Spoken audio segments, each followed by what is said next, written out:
Hello dear students, I am Sahana Prasad from Department of Commerce, Gopalswamy PU College, Mysore. Welcome to Business Studies class. In today's session, let's continue with chapter 5, that is Emerging Modes of Business. This is session 4 and today's topic is online transactions.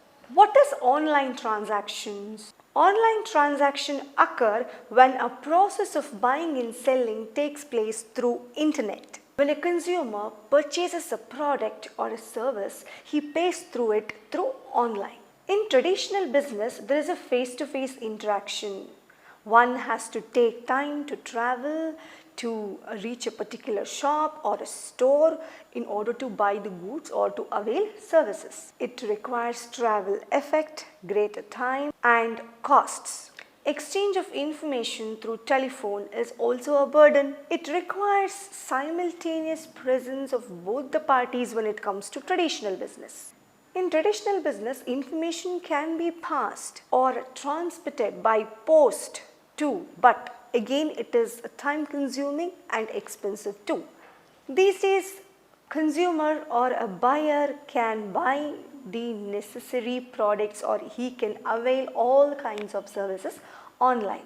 So now let us see what are the procedure or process of online transaction. First one is registration.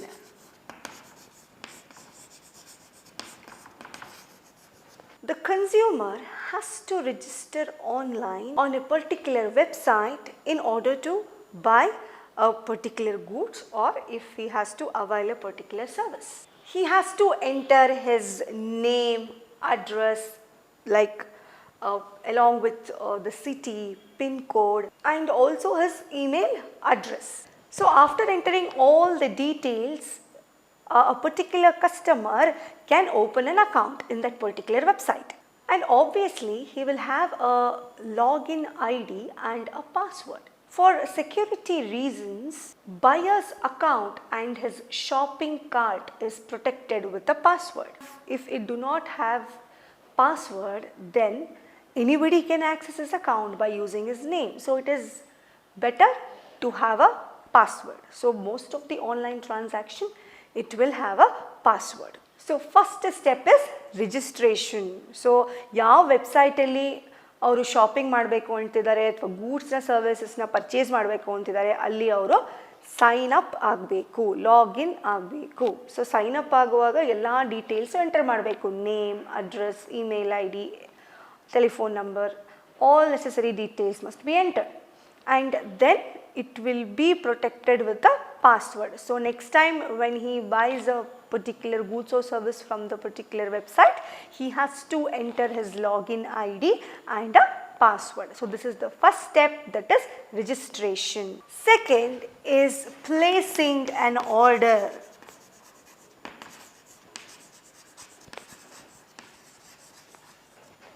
Next, what he does, he enter into a shopping website and he use all the goods which he wishes to buy and then he will put it in the shopping cart. In case of a physical store, for example, if you go to any shopping mall or a supermarket, what you would do, you would put all the necessary items in a shopping cart or a basket. In the same manner, in online also there is a small shopping cart symbol which you can see and there you would drag all the items which you have bought through online. And after being sure of what you want to buy and then you can check out and then you can proceed for payment options. See, in shopping cart it gives you the details of the goods which a customer has purchased and how many quantity he has purchased and the amount, price is also displayed in the shopping cart. And after selecting all the products which he would like to buy, the buyer proceeds to the payment option. Third one is payment mechanism.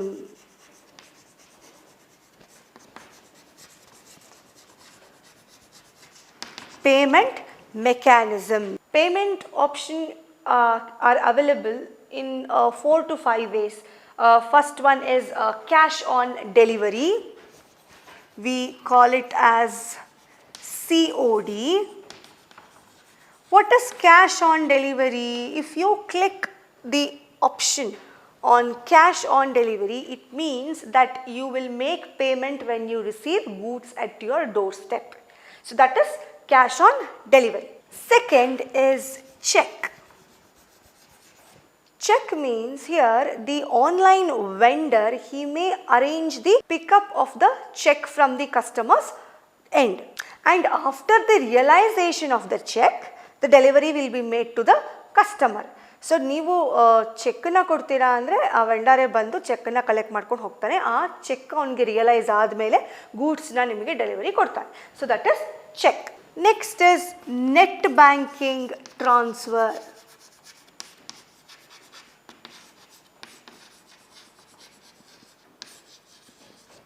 Modern banks provide their customers this facility, that is electronic fund transfer facility to the customers, and they can make payment through NEFT or RTGS. NEFT means National Electronic Fund Transfer, and RTGS, that is real time gross settlement.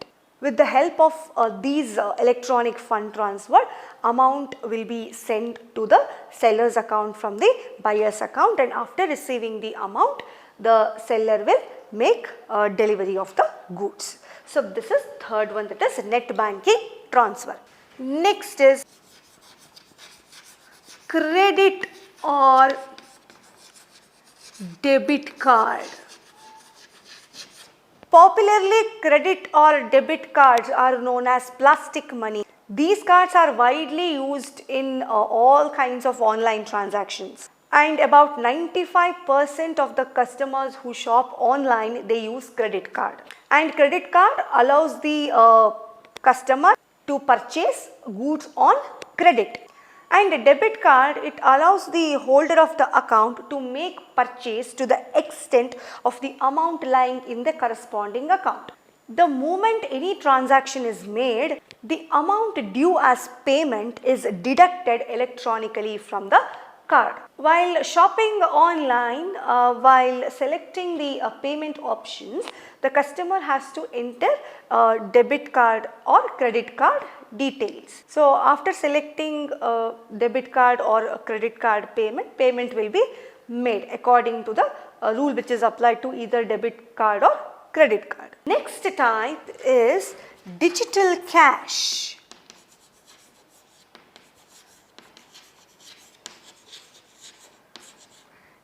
Next is digital cash. Digital cash is a form of electronic currency. It only exists in cyberspace and it do not have any physical properties. It does not have any physical existence. Digital cash, it exists only in cyberspace. Here, money in buyer's account is converted into a form of a code, and that code is saved in a microchip or a smart card or hard drive of his computer. When he makes purchase, he has to mention that particular code to that particular website from where he has purchased goods, and thereafter the transaction will be duly processed. Here, digital cash means the money which is there in buyer's account, it will be converted into a form of code. Code ಆಗಿ convert ಆಗೋಗುತ್ತೆ.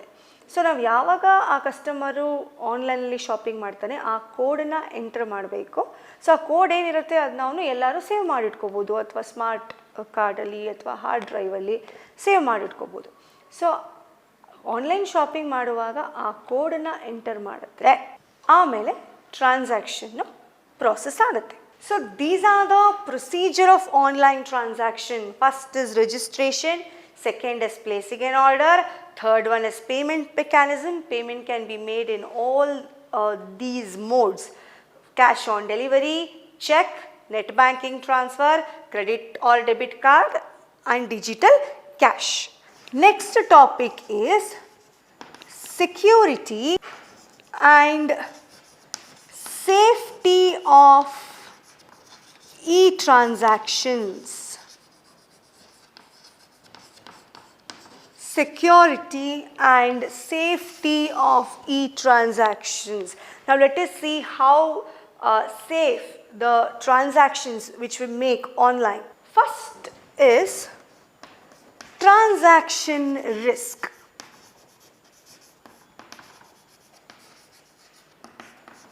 See, transaction risk can happen under the following three circumstances. First case is denial by customer or seller for order placed.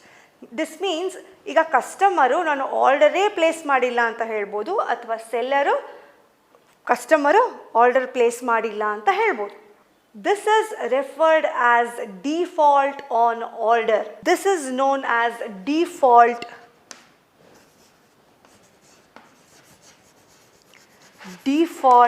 on order taking or giving. Seller deny ಮಾಡ್ಬೋದು, order place ಮಾಡೇ ಇಲ್ಲ customer, ಅಥವಾ customer ಹೇಳ್ಬೋದು ನಾನು ಆರ್ಡರೇ place ಮಾಡಿಲ್ಲ ಅಂತ ಹೇಳ್ಬೋದು. So that is denial, that is V call it as default on order taking are giving. Second possibility is default on delivery. ಈಗ ಗೂಡ್ಸ್ ಏನು ಡೆಲಿವರ್ ಆಗಬೇಕಾಗಿರುತ್ತೆ ಅದು ಗೂಡ್ಸ್ ಡೆಲಿವರ್ ಆಗೋದೇ ಇಲ್ಲ, ಅಥವಾ ಗೂಡ್ಸು ರಾಂಗ್ ಅಡ್ರೆಸ್ಗೆ ಡೆಲಿವರ್ ಆಗಿರುತ್ತೆ. ಇವಾಗ ನಾವು ಯಾವುದು ಗೂಡ್ಸ್ನ ಆರ್ಡರ್ ಮಾಡಿರ್ತೀವಿ ಆ ಐಟಮ್ಸು ನಮಗೆ ಡೆಲಿವರ್ ಆಗಿರಲ್ಲ, ಬೇರೆ ಯಾವುದೋ ಗೂಡ್ಸು ನಮಗೆ ಡೆಲಿವರ್ ಆಗಿರುತ್ತೆ. So these are the three possibility which is related to default on delivery. When it comes to default on delivery, it means delivery does not take place. Second is wrong goods may be delivered, or third possibility may be the goods what you have ordered, it would have gone to some other address. So these are the default which is related to delivery. Third possibility is default on payment. Default on payment means here seller claims that the customer has not made any payment, or here the buyer he says that yes I have made the payment. So this is what we call it as default on payment. So all these comes under transaction risk. But what is the solution for these kind of risks? For example, in order to confirm that the details which a customer has entered in the registration form, it is correct or not, seller may verify the same from cookies. Now let us try to understand what are cookies. Cookies are very similar to caller ID telephone, which provides telemarketers about the information relating to customer, that is name, address and previous purchase of the customers and payment record. So ಈಗ ಟೆಲಿಫೋನಲ್ಲಿ ನಮಗೆ ಹೆಂಗೆ collar I D ಇದ್ದರೆ ಯಾರಿಂದ number ಬರ್ತಿದೆ ಅಂತ ಗೊತ್ತಾಗುತ್ತೆ, ಅಲ್ಲಿ ಹೆಂಗೆ ನಂಬರ್ ಹೆಂಗೆ ಡಿಸ್ಪ್ಲೇ ಆಗುತ್ತೆ, ಅದೇ ಥರ cookies they are very much similar to caller I D.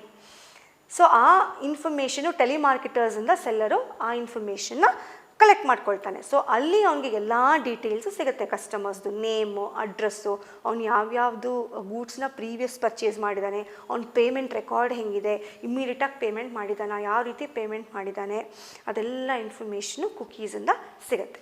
But for customers' protection from anonymous sellers, anonymous means unknown, it is always advisable for the customer to shop from well-established sites. Fake websites ke ಆದಷ್ಟುನು ಅದರಲ್ಲಿ shopping ಮಾಡಬಾರ್ದು. And you know there are so many websites it provide an option for the customers to rate the seller. You can rate them 1 star, 2 star, 3 star, 4 star, 5 stars like that. For example, websites like eBay, it gives an option for the customers to rate the sellers. So obviously it provides protection to the customers against the default on delivery, and they can reimburse the payments made up to some extent. See, when a customer do a shopping online, if he is making a payment through credit card, there he has to enter all the details of the credit card. For protecting the credit card details from being misused, shopping malls these days they are using an encryption technology which is called as SSL. We call it as Netscape's Secure Socket layer. ಇವಾಗ credit ಕಾರ್ಡ್ನ ಯಾರು ಬೇಕಾದರೂ misuse ಮಾಡ್ಕೊಂಡ್ಬಿಡ್ಬೋದು, ಏಕೆಂದರೆ ಅಲ್ಲಿ ಎಲ್ಲ details enter ಮಾಡಲೇಬೇಕು. So shopping mall especially credit ಕಾರ್ಡ್ಸ್ನ ಮಿಸ್ಯೂಸ್ ಮಾಡ್ಕೊಳ್ಳದೆ ಇರೋಕ್ಕೋಸ್ಕರ ಇದೊಂದು ಟೆಕ್ನಾಲಜಿನ ಯೂಸ್ ಮಾಡ್ತಾ ಇದೆ. ಅದರ ಹೆಸರೇನು ಅಂದರೆ SSL. We call it as secure socket layer. So you can gain some information about SSL from a box on history of e-commerce. Second is data storage and transmission risk.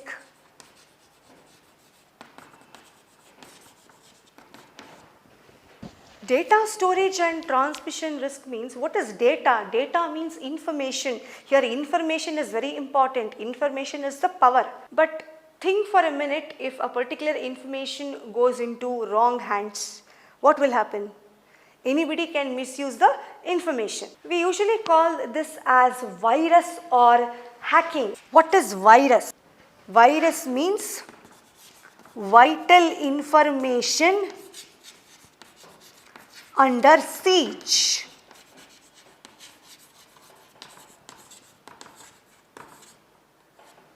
Virus full form is vital information under siege.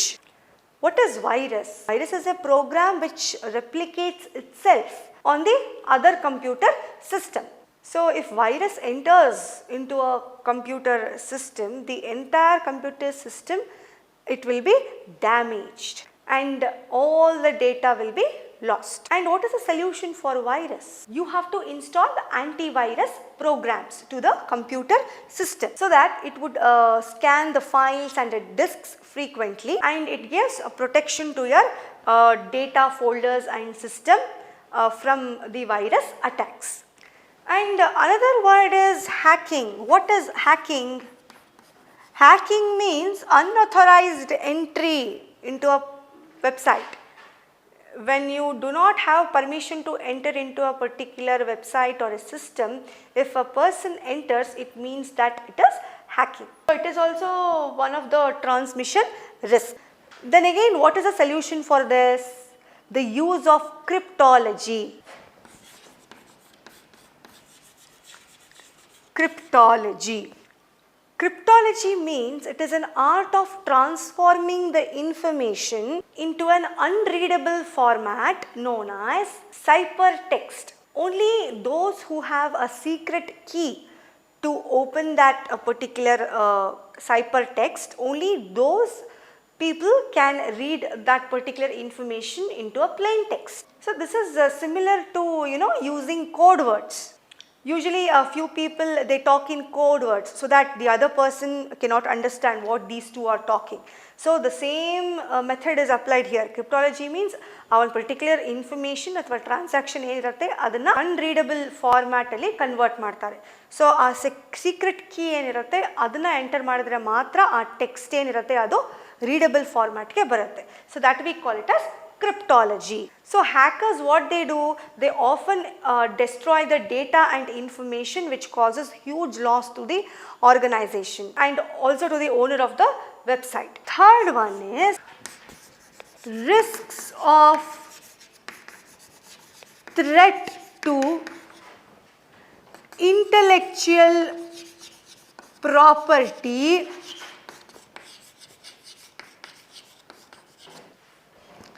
and piracy. See, internet is an open space.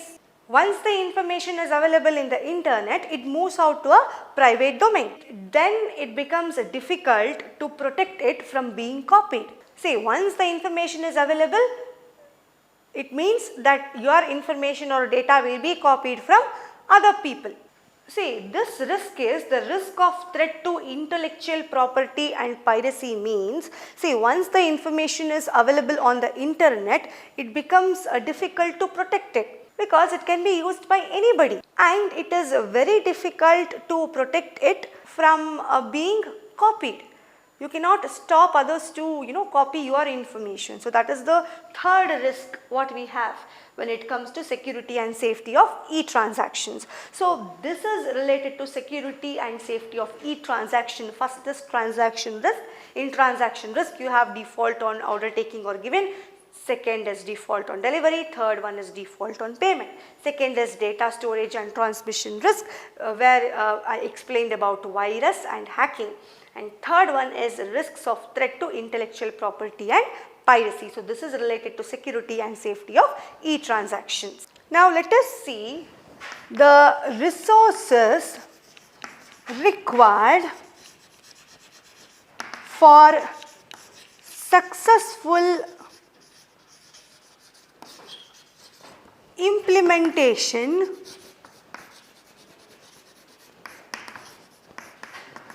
of e-business. What are the resources required if you want to implement the e-business? What resources are required? Let us see. First, what you need a well-designed website.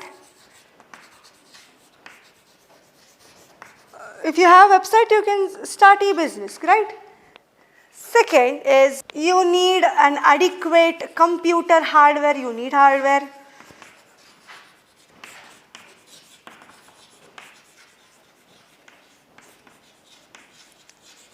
And third is you need technically qualified workforce.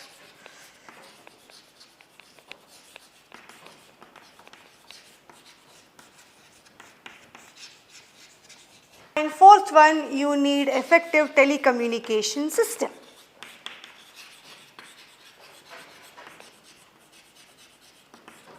If you have all these resources, you can successfully implement e-business. To set up a traditional business, you need men, material, machines, etc. But to set up e-business, you need a well-designed website, you need adequate hardware, you also need a technically qualified workforce who has knowledge to deal with computers and internet, and also you should have effective telecommunication system. So these are the various resources which are required for successful implementation of e-business. And I hope you have understood today's session. Thank you.